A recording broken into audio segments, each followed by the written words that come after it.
Chief Minister, colleagues from the Eastern Caribbean Central Bank, members of the media, good evening, and good evening to all the citizens of Anguilla, and indeed residents and friends. Today is Resolution Day. Earlier this afternoon, decisive action was taken to resolve the National Bank of Anguilla and the Caribbean Commercial Bank.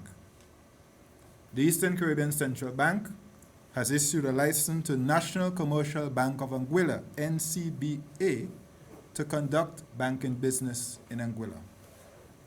The NCBA was established for the sole purpose of purchasing and acquiring assets and liabilities of NBA and CCB to protect depositors and to ensure the continuity of local banking services in Anguilla.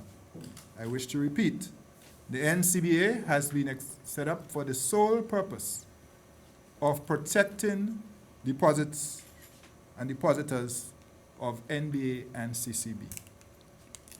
The NCBA was incorporated in December 2015 under the laws of Anguilla. It is wholly owned by the Government of Anguilla and is governed by a 7-member board whose expertise range from commercial banking to central banking.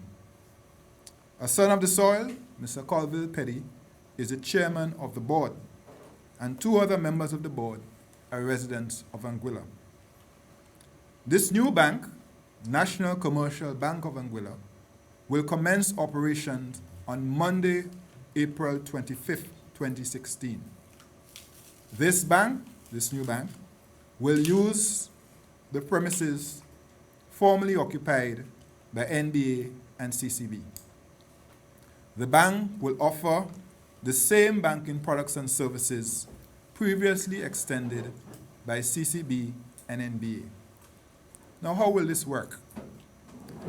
I want you to note the following. I invite you to note the following.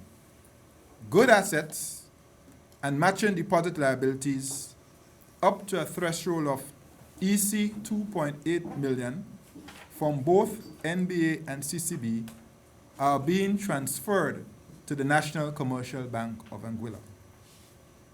Deposit liabilities over the 2.8 million threshold from both banks will be transferred to the Deposit Protection Trust, DPT. On transfer, these deposits will be transformed into long-term liabilities of the DPT. Depositors will hold a claim against the DPT, and these long-term claims will be matched by an annual amortizing bond with a 10-year maturity and a 2% interest rate. All remaining assets and liabilities of NBA and CCB will be placed in receivership. The assets in the receivership will be liquidated and the proceeds distributed based on the priority of claims established in the new Banking Act. In this regard, the Eastern Caribbean Central Bank has appointed Mr. Gary Moving as receiver for both NBA and CCB. Mr. Moving served as conservator at the CCB during the period of conservatorship. For the avoidance of all doubt, let it be known that Mr. Moving has never been an employee of NBA.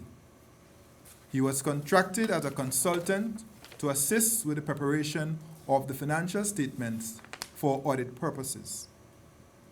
He has so done, and as you probably know, audits have now been completed for 2013 and 2014. It ought to be recalled that NBA has had significant delays with the preparation and publication of its audited financial statements. Mr. Moving is eminently qualified for the task and will be subject to the oversight by the Eastern Caribbean Central Bank. In due course, his work will be assumed by the Eastern Caribbean Asset Management Corporation. The objectives of our action today are twofold. 1, to protect depositors and creditors, and 2, to ensure the stability of the banking system in Anguilla and the Eastern Caribbean Currency Union. I wish to say a word or two on steps taken to strengthen our financial system in the ECCU.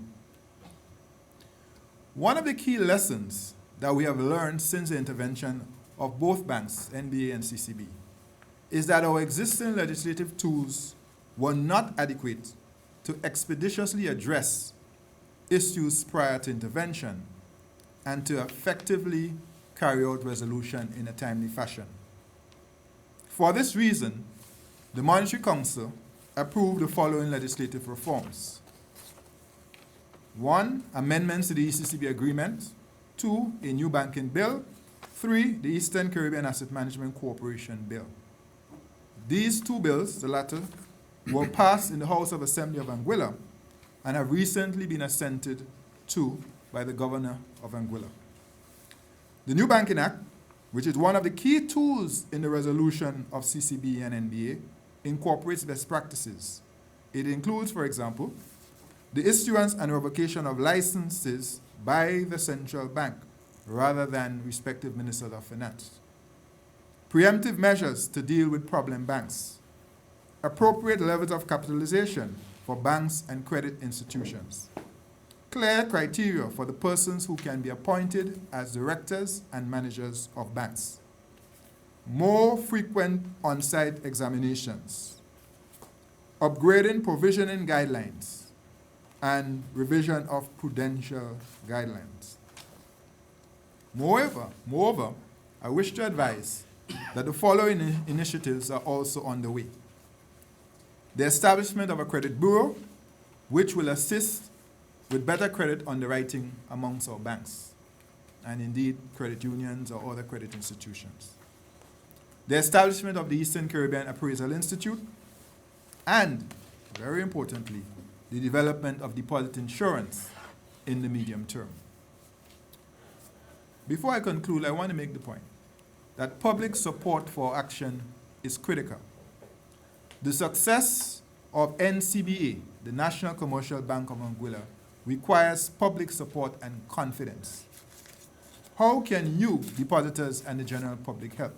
Here's how you can help. First, recognize that the NCBA is now the only national bank in Anguilla. Second, if you are a depositor of either NBA or CCB, maintain your deposits in NCBA and use the services of the new bank. Third, speak to your relatives and friends about supporting the only national bank in Anguilla. And I want to make this point because we recognize how important and passionate the people of Anguilla feel about national banks. We will now have one national bank, a strong national bank, but it is up to you to support your national bank.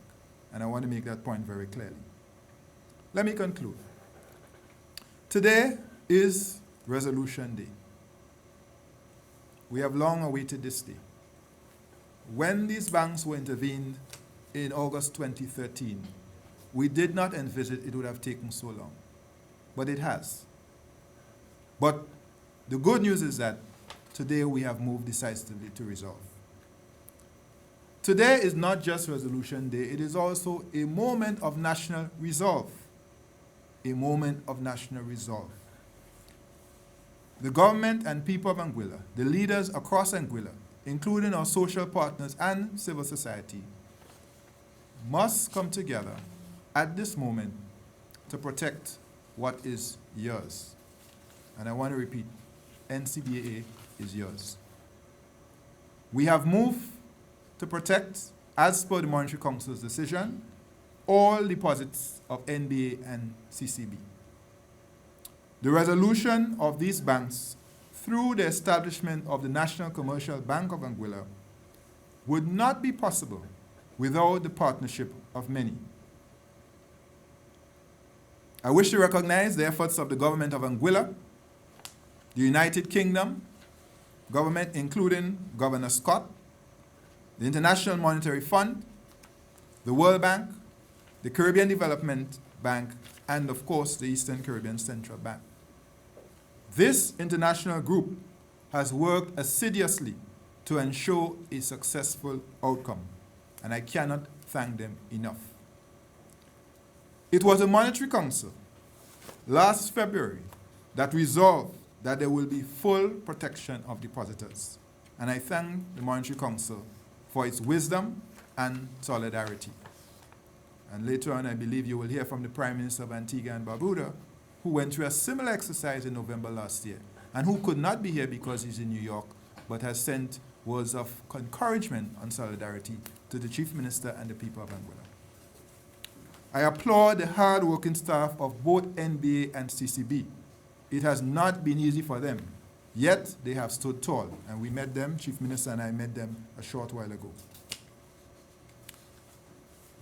I especially thank the management and staff of the Eastern Caribbean Central Bank for their tireless and professional work on this resolution, including the immediate past Governor Sir K. Dwight Venner and the current Deputy Governor, Mr. Trevor Bathwaite. I pay tribute to the Chief Minister, Honorable Victor Banks, who has worked tirelessly on this challenge and with great compassion. He is impressed on us as we've worked through the issues. His commitment and desire to do the very best to protect not just the depositors, but also the workers as far as possible of both banks. I also recognize the unstinting efforts of Dr. Aidan Harrigan, the Financial Secretary of Anguilla.